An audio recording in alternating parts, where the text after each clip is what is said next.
কবুল হবে না কো। আজকে দেখেন, বাপ মরে গেছে, মা মারা গেছে, শ্বশুর শাশুড়ি মারা গেছেন, কত যুবক বন্ধু আছে বন্ধুরে জানাজার দোয়া কি জিনিস, জানাজার দোয়া জানে না।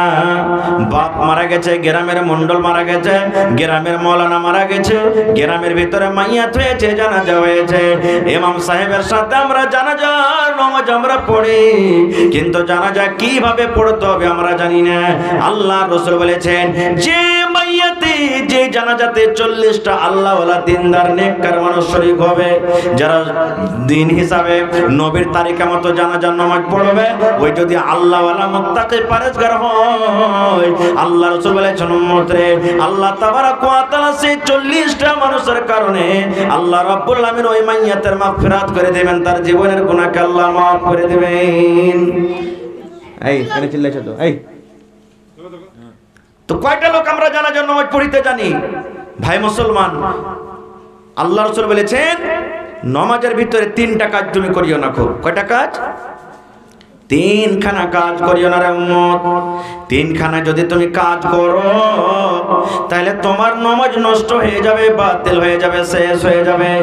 প্রথম কাজ রাসূল বলেছেন উম্মত রে, যখন তুমি নামাজ পড়বে, নামাজ পড়ার মধ্যখানে তুমি কাকের মতন তুমি করিও না। কাক যেমন কাকের যেটা অভ্যাস, কাক যেটা করে, রাসূল বলেছেন তুমি কাকের মতো করিও না। কাক কি করে? দেখবেন বাড়িতে রুটি আছে, বাড়িতে ভাত আছে, বাড়িতে পানি রাখা আছে, কাককে দেখবেন একবার ঠক মারবে আবার উঠিয়ে নেবে, ঠক মারবে আবার উঠিয়ে নেবে, ঠক মারবে আবার উঠিয়ে নেবে, সেকেন্ডে সেকেন্ডে কাক ঠক মারবে আর উঠাবে, এরকম ভাবে খানা খায়। রাসূল বলেছেন খবরদার তুমি কাকের মতো করিও না। এটা কথাটা বুঝতে পারলাম না, কেমন কথা? দেখবেন কত লোক নামাজ পড়বে, নিজের চোখে দেখা বলছি ভাই, সুবহানাল্লাহ, আল্লাহ মাফ করুক। নামাজের নিয়ম কানুন কত লোক জানে না। একটা রেকাত হয়ে গেছে, এক রেকাত হয়ে গেছে বা এক রেকাত পেয়েছে, ইমাম সাহেব সালাম ফিরে দিলে ও নামাজটাকে বাদ দিয়ে দিলে গোটটাই, আর দিয়ে তখন আবার দ্বিতীয়বার একামত দিয়ে একলাই নামাজ শুরু করবে। ও এটা জানে না যে 3 রাকাত বা 2 রাকাত বা 1 রাকাত যে ছুটলো ওইটাকে পরে পূর্ণ করে দিই। এরকম লোক আছে দুনিয়াতে, নিজের চোখের দেখা কথা বলছে। কত লোককে দেখবেন তাশাহুদ দিয়ে বসেছে, ও তাশাহুদ দিয়ে বসে গেছে, ইমাম সাহেব সালাম ফিরে দিলেন, ওকে তো সালাম ফিরতে হবে না, ওকে পরেকার নামাজটা পুরা করতে হবে, হবে না? হবে না? কিন্তু ও জানে না, ও মনে করছে যে আমি দুয়া সূরা পড়িতে পেলাম না তো ছেড়ে দিই, এবার আলাদা করে নামাজ পড়বে। কাকের ঠক মারার উদ্দেশ্য হলো তাড়াহুড়া করে নামাজ পড়তে হবে না। এই পট করে সিজদাতে চলে গেলাম, পট করে আবার রুকুতে চলে গেলাম, এই তাড়াহুড়া করে রাসূল বলেছেন তুমি নামাজ পড়িও না। 2 নম্বরে রাসূল বলেছেন, রে আমার উম্মতের দল, এই আমার উম্মত শুনে নাও, দয়া রাসূল বলেছেন, এই আমার উম্মত তুমি শুনে নাও, যখন তুমি নামাজ পড়বে, যখন তুমি নামাজে দাঁড় হবে, তখন কুকুরের মতন তুমি নামাজটা পড়িও না। কেমন কথা? কুকুরের মতন নামাজ পড়িও না মানে কুকুরের মতন হাত বিছায় না মানে?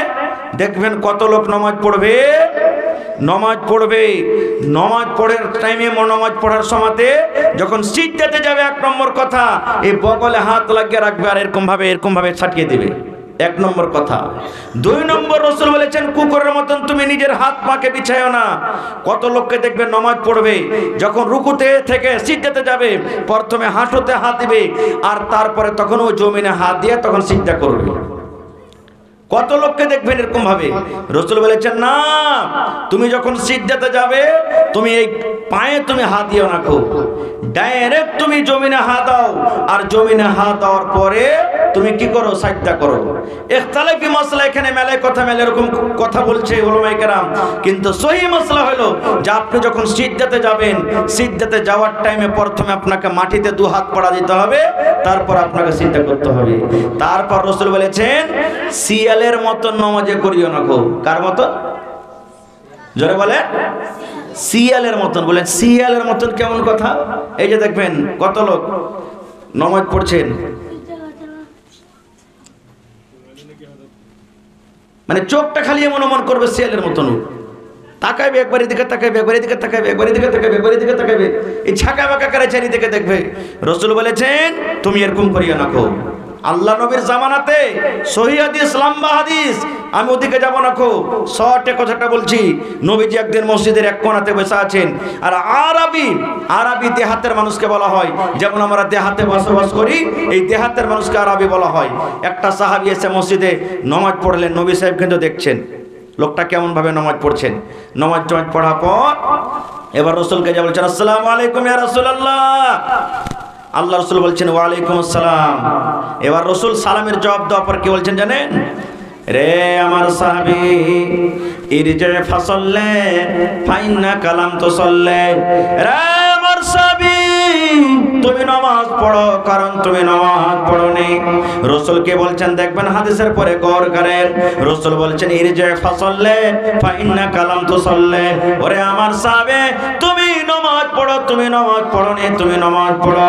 এবার সেই সাহাবী আবার মসজিদে দুবার নামাজ পড়লেন, দ্বিতীয়বার যেমন করে পারলেন নামাজ পড়লেন। নামাজ পড়ার পর সেই সাহাবী আবার যে নবীকে বলছেন আসসালামু আলাইকুম ইয়া রাসূলুল্লাহ। নবীজি আবার সালামের জবাব দিলেন। সালামের জবাব দেওয়ার পর এইবার রাসূল তাকে বলছেন সাহাবীরে যাও তুমি আবার নামাজ পড়ো, কারণ তুমি নামাজ পড়োনি। রে সাহাবী নামাজ পড়োনি। আবার সেই সাহাবী নামাজ পড়লেন। দ্বিতীয়বার নামাজ পড়ার পর দয়ার রাসূলকে যে বলছেন আসসালামু আলাইকুম ওয়া রাহমাতুল্লাহ। এবার দয়ার রাসূল বললেন ওয়া আলাইকুম আসসালাম ওয়া রাহমাতুল্লাহ। ইরজি ফাসাল্লে ফাইন্না কালাম তুসাল্লে। হে আমার সাহাবীর দল, এ আমার সাহাবী শুনে নাও, তুমি যাও নামাজ পড়ো, তুমি নামাজ পড়োনি। কয়বার হলো? জোরে বলেন কয়বার হলো? 3 বার কিংবা 4 বার হাদিস আছে। বারবার যাইছেন আর রাসূল বলছেন তুমি নামাজ পড়ো, তুমি নামাজ পড়োনি। এবার 3 বার কিংবা 4 বার যখন হয়ে গেছে, তখন সেই সাহাবী বলছেন আল্লিমনি ইয়া রাসূলুল্লাহ। আল্লাহ নবী গো, আমি আপনার সাহাবী, আমি যেভাবে নামাজ পড়লাম গো নবীজি, ইয়ার থেকে আর ভালো করে নামাজ পড়তে পারবো না, ইয়ার থেকে আর ভালো করে নামাজ পড়তে জানি না, ইয়ার থেকে ভালো করে আমার কাছে নামাজ আর পড়া হবে না। নবী গো, দয়া করে আপনি আমাকে নামাজ শিখিয়ে দেন, কেমন করে নামাজ পড়তে হবে দয়া করে আপনি আমাকে শিখিয়ে দেন।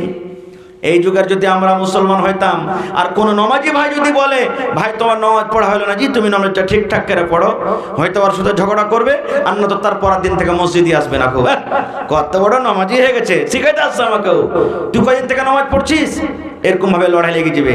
এ কথা বলবে না ভাই রে, কে জানি ভাই ভুল হয়েছে কি সহি আছে ভাই জানি না, আমরা মূর্খ মানুষ, তো ভাই শিখে দে তো ভাই কেমন করে পড়তে হবে, এ কথা বলবে না খো ভাই আমার।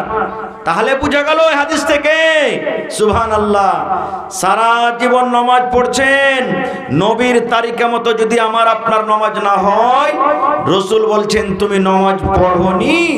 নবী ওই সাহাবীকে বললেন না যে তোমার নামাজ পড়া হয়নি, তুমি নামাজ পড়ো। রাসূল বলছেন তুমি নামাজই পড়োনি, নামাজ পড়া হয়নি বললেন না, তুমি নামাজই পড়োনি তুমি। ভাই আমার, তাহলে নামাজ কত বড় আহমিয়তের জিনিস। আল্লাহ তাবারক ওয়া তাআলা যখন নবীকে নামাজ ফরজ করলেন, নবীজি নামাজ নিয়ে এলেন, সময় পেলাম ওদিকে যাব পরে ইনশাআল্লাহ মেরাজের দিকে। দুনিয়াতে নামাজ এলেন, দুনিয়াতে রাসূলকে নামাজ দিয়ে পড়ালেন। জিবরিল আমিন ফেরেশতা নবীর কাছে এলেন, আসার পর ফজরের আজান হয়ে গেল, মুয়াজ্জিন সাহেব ফজরের আজান দিলেন। ফজরের নামাজের জন্য সাহাবায়ে কেরাম মসজিদে জড়ো হয়ে গেলেন। এবার জিবরিল ফেরেশতা নবীর কাছে এলেন, আসার পর যেটা আউয়াল ওয়াক্ত, আউয়াল টাইম, যখনই ফজরের নামাজ ঢুকলেন ওই টাইমটাকে আউয়াল টাইম বলা হয়েছে। আল্লাহ রাসূল বলেছেন সাহাবীরে, জিবরিল ফেরেশতা মানুষের রূপে এলেন, মানুষের রূপে আসার পর আল্লাহর ফেরেশতা জিবরিল আমিন একদিনে 5 ওয়াক্ত নামাজ পড়িয়ে দিলেন। ফজরের নামাজ আউয়াল ওয়াক্তে, জোহরের নামাজ আউয়াল ওয়াক্তে, আসরের নামাজ আউয়াল ওয়াক্তে, মাগরিবের নামাজ আউয়াল ওয়াক্তে, ইশারের নামাজ আউয়াল ওয়াক্তে, 5 ওয়াক্ত নামাজ পড়িয়ে জিবরিল আমিন চলে গেলেন।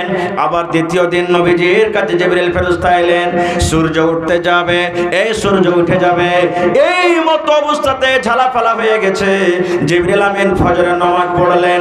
আবার জিবরিল আমিন জোহরের টাইমে এলেন। আসরের টাইম ঢুকবে, এখনো হয়তো 5 মিনিট 10 মিনিট টাইম বাকি আছে, এখনো টাইম শেষ হয়ে যায়নি জোহরের। এবার ওই টাইমখানে জিবরিল আমিন জোহরের নামাজ পড়িয়ে দিলেন। এবার আসরের টাইমে এলেন।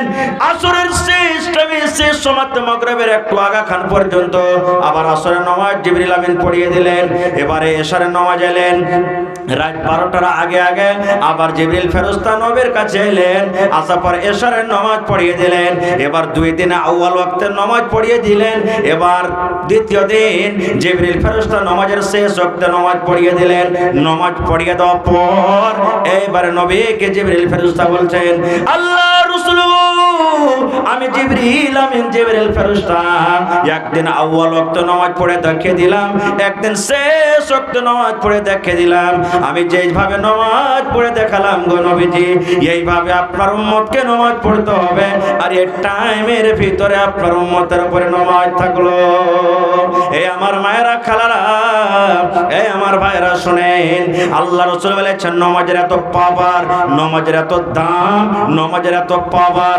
আল্লাহ রাসূল বলেছেন, সাহাবীরে, তোমাদের বাড়ির পাঞ্জরে যদি একটা পুকুর আছে রে সাহাবী, তোমাদের বাড়ির পাঞ্জরে একটা নদী আছে, তোমাদের বাড়ির পাঞ্জরে পুকুর আছে, আর একটা লোক প্রত্যেক দিন 5 বার করে গোসল করে। রাসূল বলছেন, সাহাবীরে, একটা লোক যদি একটা পুকুরে, একটা লোক যদি একটা সমুদ্রে 5 বার করে যদি গোসল করে, তাহলে বলো তার শরীরে কি কোনো ময়ল থাকতে পারে? পারে? একটা লোক 5 বার করে গোসল করছে, ময়ল থাকবে শরীরে? সাহাবী বলছেন, ইয়া রাসূলুল্লাহ, না, একটা লোক যদি 5 বার করে গোসল করে কেন নবীজি তার শরীরে কোনো ময়ল থাকতে পারে না। দয়ার রাসূল বললেন, সাহাবীরে, এই মতো 5 ওয়াক্তের নামাজ রে সাহাবী, যারা 5 ওয়াক্তের নামাজ পড়বে তাদের দ্বারাতে জীবনে কোনোদিন গুনার বোঝা মাথাতে থাকতে পারে না।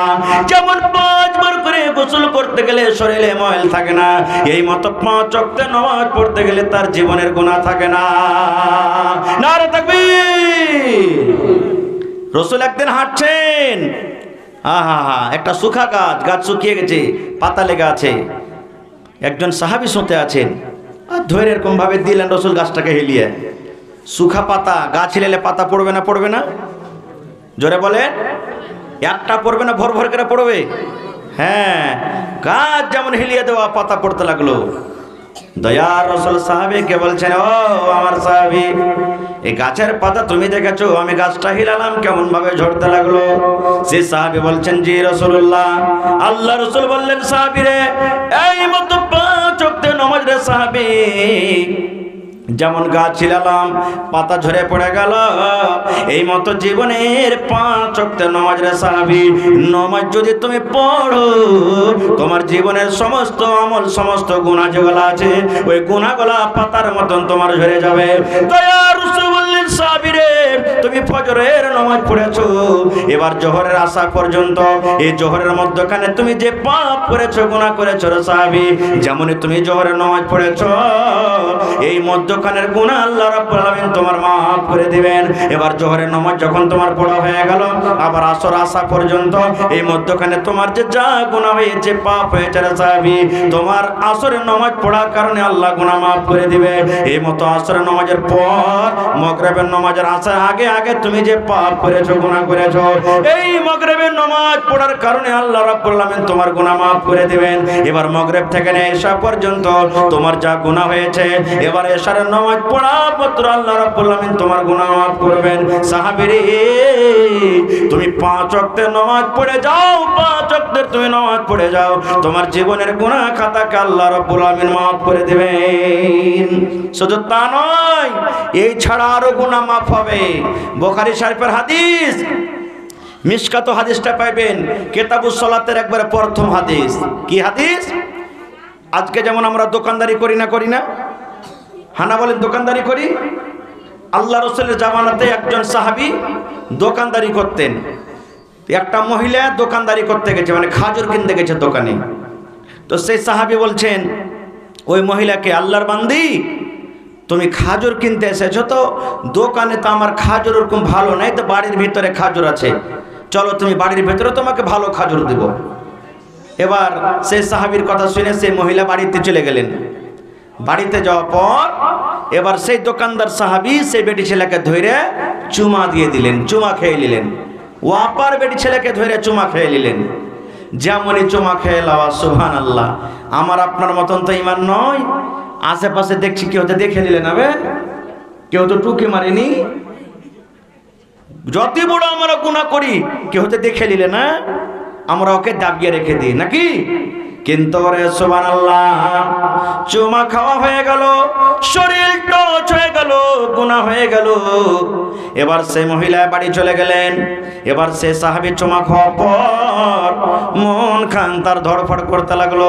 হায় রে আল্লাহওয়ালা সাহাবী, যার সিনাতে কোরআন, যার সিনাতে নবীর মহব্বত, যার সিনাতে নবীর ভালোবাসা, সেই সাহাবী দোকানদারি আর করতে ভালো লাগে না, আর বাড়িতে বসে থাকতে পারে না। আল্লাহ হলো তো হলো কি, একটা ওয়াপার বেটি ছেলে, ওটা তো আমার স্ত্রী নয়, ওটা তো আমার বিবি নয়, ওই স্ত্রীটার জন্য আমাকে দেখা হারাম। আর আমি যে তাকে ধরে চুমা খেয়ে নিলাম, তার শরীরে টচ করলাম, গায়ে আমি হাত দিয়ে দিলাম। আল্লাহর এটা আমার দ্বারাতে ভুল হয়ে গেল, এটা আমার দ্বারাতে গুনাহ হয়ে গেল। সেই সাহাবী দৌড়াতে দৌড়াতে দৌড়াতে দৌড়াতে দৌড়াতে আল্লাহর নবীর দরবারে হাজির। ইয়া রাসূলুল্লাহ, আল্লাহর রাসূল গো, আমার দ্বারাতে গুনাহ হয়েছে গো নবীজি, আমার দ্বারাতে ভুল হয়েছে গো নবীজি, আপনি আমাকে পাক করে দেন নবী গো, আপনি আমাকে পাক করে দেন গো নবীজি, আমার পরে দররা কায়েম করেন। আল্লাহ রাসূল, আমার দ্বারাতে ভুল হয়েছে, গুনাহ হয়েছে। যেমনই কথাটা বলা, জোহরের আজান হয়ে গেল। আল্লাহু আকবার, আল্লাহু আকবার বলে জোহরের আজান হয়ে গেল। এবার সে সাহাবী বলছেন, এবার আমিও ওযু করলাম, ওযু করার পর সুন্নাত পড়লাম, তারপরে জামাত চালু হয়ে গেল। জামাত চালু হয়ে গেল, জামাত যখন শেষ হয়ে গেল, এবার সেই সাহাবী আবার দাঁড়িয়ে বলছেন, ইয়া রাসূলুল্লাহ, দয়ার নবী গো, আমার দ্বারাতে ভুল হয়েছে গো নবীজি, গুনাহ হয়েছে, আপনি আমাকে পাক করেন, আপনি আমাকে রজম করেন, আমি হালাক হয়ে গেলাম, বরবাদ হয়ে গেলাম গো নবীজি। এবার রাসূল শুনে তখন বলছেন, এই খেপা, যাও তওবা ইস্তিগফার করবে, যাও চলে যাও। বলছেন, না নবী গো, আমার দ্বারাতে ভুল হয়েছে, আমার দ্বারাতে গুনাহ হয়েছে। এবার সাহাবী বলছেন, হে আল্লাহর রাসূল, আমি হালাক হয়ে গেছি, বরবাদ হয়ে গেছি। দয়ার রাসূল বললেন, সাহাবী রে, কি তুমি গুনার কাজ করেছো, কোন এমন আমল করেছো, এই কথাটা বলো। এবার সে সাহাবী বলছেন, ইয়া রাসূলুল্লাহ, আল্লাহ নবী গো, আমি আপনার সাহাবী একটা বেটে ছেলেকে ধরে আমি চুমা দিয়ে দিয়েছি গো নবীজি, আমি একটা নারীকে ধরে চুমা খেয়েছি, তার শরীরে হাত দিয়েছি, তার শরীরকে আমি টচ করেছি, এটা আমার জন্য গুনাহ হয়েছে, পাপ হয়েছে গো নবীজি। বলছে, হুজুর, আমি একটা বেটি ছেলেকে ধরে চুমা দিয়ে দিয়েছি, আমার দ্বারাতে এটা গুনাহ হয়ে গেছে। বিসমিল্লাহ। এবার রাসূল তখন বলছেন, সাহাবী রে, একটা বেটি ছেলেকে তুমি চুমা দিয়েছো না? তো হ্যাঁ। তুমি আমাদের সাথে নামাজ পড়োনি? বলছে, জি, নামাজ তো পড়লাম। জামাতে নামাজ পড়েছো? রাসূল বলছেন সাহাবীকে, জামাতে নামাজ পড়েছো তুমি আমাদের সাথে? যে নামাজ তো পড়লাম। এবার নবীজি মুচকি মেরে হাসা বলছেন, সাহাবী রে, আল্লাহ তাবারক ওয়া তাআলা কোরআনে বলেন, ওয়াকিমিস সালাতা তারাফাইন নাহারি ওয়া যুলাফাম মিনাল লাইল ইন্নাল হাসানাত ইযহিবনাস সাইয়্যাত। আল্লাহ তাবারক ওয়া তাআলা বলেন, আরে দুনিয়ার মানুষেরা, তোমরা শুনে নাও, ওয়াকিমিস সালাতা, তোমরা নামাজ কায়েম করো, তারাফাইন নাহারে, দিনের দুই কিনারে, মানে 5 ওয়াক্তের তোমরা নামাজ পড়ো। দিনের দুই কিনারা মানে এদিকে ফজর থেকে নিয়ে এশা পর্যন্ত 5 ওয়াক্ত নামাজ পড়ো। ইন্নাল হাসানাত ইযহিবনাস সাইয়্যাত, নেকি করতে গেলে, গুনাহ করতে গেলে, এবার তোমার দ্বারাতে যে নেকি হয়, ওই নেকি গলা গুনাহকে তোমার goat goat goat goat goat করে গিলে লাই। যাও খেপা, তুমি নামাজ পড়েছো, নামাজ পড়তে গেলে তো আল্লাহ তোমার চুমা খাওয়ার গুনাহকে মাফ করে দিয়েছে, যাও। তাহলে ভাই, এই চোয়াকে বসে যান না, কাল থেকে মুলবি হয়ে গেছে রে, নামাজ পড়বো, যে বেটি ছেলে আসবে ধরে ধরে চুমা দেবো আর নামাজ পড়ো, নামাজ মাফ হয়ে যাবে না। এরকম এক একটা ভুল হয়ে গেছে, আলাদা কথা, জেনে শুনে কিন্তু এরকম ভুল করবেন না। তাহলে বুঝলেন নামাজের পাওয়ার কি, এরকম গুনাহ আল্লাহ তাবারক ওয়া তাআলা মাফ করে দেবেন। আরেকটা শুনেন নামাজের পাওয়ার, माइक में थोड़ा आवाज बढ़ाइएगा, हो आवाज घटा दिए हैं लगता है। নমাজের পাওয়ার আর কি, এটা বুখারী শরীফের হাদিস। আল্লাহর রাসূল বলেছেন, ভালো করে শুনবেন ভাই, মজার হাদিস। আল্লাহ নবীর রাসূল বলেছেন, বনি ইসরাইলে এক আবেদ ছিলেন। কি ছিলেন? আবেদ, ইবাদত করনে वाला নেককার মানুষ। বলছেন না গ্রামে আমি থাকবো না, গ্রাম থেকে বাইরে চলে যাব। কোথায়? ওই জঙ্গলে চলে যাব, আর জঙ্গলে যাওয়ার পর ওখানে ইবাদত বান্দেগি করব, গ্রামে থাকবো না। এবার ওই আবেদ আল্লাহওয়ালা গ্রাম থেকে বাইরে জঙ্গলের ভিতরে একটা মসজিদ তৈরি করে, মসজিদ বানিয়ে, ইবাদতখানা বানিয়ে ওখানে ইবাদত বান্দেগি শুরু করে দিয়েছে। এবার ইবাদত করেন করেন করেন, বাড়িতে কিন্তু তার বুড়ি মা আছে। ওই আবেদের বাড়িতে বুড়ি মা আছে। সুবহানাল্লাহ। দেখবেন বাড়িতে ছেলে পাটনা গেছে, দিল্লি গেছে, কলকাতা গেছে, মার কিন্তু মনটা না থাকে। মা মাঝে মাঝে বলে, আল্লাহ আমার ছেলেটা কখন বাড়িতে আসবে, কখন তার মুখ দেখতে পাবো, কখন তার চেহারা দেখতে পাবো, কখন গল্প করতে পাবো। এরকম মার দিল টানা থাকে না, থাকে না? ওই লোকটা আবেদ জঙ্গলে ইবাদত করছে। মা একদিন কি যে মন হয়েছে ছেলেটাকে দেখার জন্য একটা লাঠি নিয়ে ঠক ঠক ঠক ঠক ঠক ঠক করে হাঁটতে হাঁটতে জঙ্গলে চলে গেছেন। ভালো করে শুনবেন। এবার যে টাইমে মা জঙ্গলে গেলেন, ওই টাইমে তার বেটা, ওর বেটার নাম হলো কি, জুরাইজ। বেটার নাম কি? জুরাইজ আবেদ নামাজ পড়ছেন। জুরাইজ আবেদ নামাজ পড়ছেন। এবার মা বলছেন বেটাকে, বেটারে মা এসেছে রে ধন, রে আমার কলিজার টুকরা সন্তান জুরাইজ, বেটারে এসো তুমি আমাকে একবার কথা বলো, আমি তোমাকে একবার জি ভরে দেখবো, একবার তোমার সাথে কথা বলবো রে ধন, এসো তুমি আমার সাথে কথা বলো। আমি মা কত কষ্ট করে এসেছি, মা আমি কত কষ্ট করে তোমার সাথে দেখা করতে এসেছি রে ধন, এসো এসো তুমি আমার সাথে একবার কথা বলো। এবার জুরাইজ যখন মায়ের কথাটা শুনলেন যে আমার মা আমার সাথে দেখা করতে এসেছে, এবার জুরাইজ তো ওই টাইমে নামাজ পড়ছেন, আল্লাহকে বলছেন, জুরাইজ আল্লাহ আমি তোমাকে ডাকছি, এদিকে আমার মা আমাকে ডাকছে, আল্লাহ কার কথা শুনবো? কার কথা শুনবে যে ভাই? নামাজ পড়িতে পড়িতে যদি আপনাকে ডাকে আপনার মা, আপনার বিবি, আপনার স্ত্রী যদি আপনাকে ডাকে, তা আপনি নামাজ ছাড়বেন না নামাজ পুরা করবেন? জোরে বলেন, জোরে বলেন না। আমরা নামাজ পুরা করব নাকি? এবার রাসূল বলছেন যে মা ডাকছে, বেটারে আয় তুই আমার সাথে একবার দেখা কর। কিন্তু জুরাইজ নামাজ পড়ছেন আর নামাজে বলছেন, আল্লাহ কি করব, মা আমাকে ডাকছে আর আমি তোমাকে ডাকছি, আল্লাহ কার কথাটা শুনবো? এই ভাবা চিন্তা করে জুরাইজ মনে মনে বলছেন, রব্বুল আলামিন মা আমাকে ডাকছে আর আল্লাহ আমি তোমাকে ডাকছি, যদি আমি নামাজ ছেড়ে আল্লাহ জি তোমার নামাজ তোমার ইবাদত বান্দেগি ছেড়ে মায়ের সাথে যদি দেখা করে, হয়তো আল্লাহ তুমি নারাজ হয়ে যাবে, হয়তো আল্লাহ তুমি আমার পরে নারাজ হয়ে যাবে। না না না, আমি নামাজ পড়বো, নামাজকে আমি মোকাম্মল করব, নামাজ পড়ার পর আমি মায়ের সাথে দেখা করব। ওয়ার্কের নামাজ তো আমাদের মতন নামাজ নয়, এই ঝটপট ঝটপট করে পড়লাম আর শেষ হয়ে করে দিলাম। নামাজ চালু করেছে তো চলছে, 2 ঘন্টা 4 ঘন্টা 5 ঘন্টা লম্বা লম্বা নামাজ। মা বসে থেকে খাসতে গেল, বলছেন না বেটা দেখা করবে না। সেদিন কিন্তু মা ঘুরে চলে গেলেন, মা ঘুরে চলে গেলেন। আচ্ছা 1 মিনিট হাদিসটা খালি বলে দিই আমি ভাইরা আমার।